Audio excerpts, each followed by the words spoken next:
Nous aspirons à la bonté. Nous rêvons d'un monde baigné d'empathie et de justice. Pourtant, la poursuite de ce noble objectif nous enferme souvent dans un cruel paradoxe. Être bon dans un monde imprégné d'obscurité peut ressembler à, disons, un combat perdu d'avance. George Orwell, le prophète littéraire de notre époque, nous a mis en garde contre ce danger précis.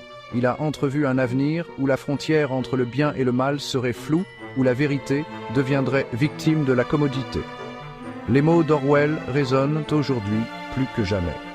Nous nous retrouvons à naviguer dans un monde noyé dans la désinformation. Les divisions sociales sont profondes.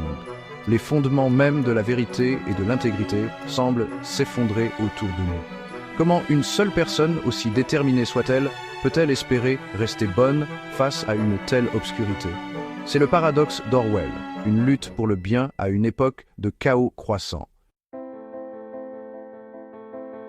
Imaginez un héros, non pas un justicier masqué, mais un individu ordinaire qui s'efforce de mener une vie de principe. Son objectif est simple, rester fidèle à ses valeurs, demeurer un phare de décence dans un monde qui récompense souvent l'égoïsme et la cupidité. Cette quête d'intégrité devient son chemin de vie. Chaque jour présente un nouveau carrefour éthique, une mise à l'épreuve de sa résolution. Il rencontre l'hypocrisie à chaque tournant. Les institutions auxquelles il faisait autrefois confiance semblent corrompues par l'intérêt personnel. Le poids de ses idéaux est lourd, un fardeau dans un monde apparemment satisfait de l'ambiguïté morale. Pourtant, notre héros persiste. Son parcours est semé d'embûches. Il est confronté au ridicule, au doute, voire à la trahison. Le prix à payer pour rester fidèle à ses valeurs ne cesse d'augmenter, mais il refuse d'abandonner ses principes. Dans le chef-d'œuvre dystopique d'Orwell, 1984, le protagoniste, Winston Smith, découvre le véritable coût de la dissidence. Défier le régime oppressif, c'est s'exposer à l'isolement, à la douleur et, en fin de compte, à l'anéantissement. Notre héros, bien que fictif, est confronté à un dilemme similaire.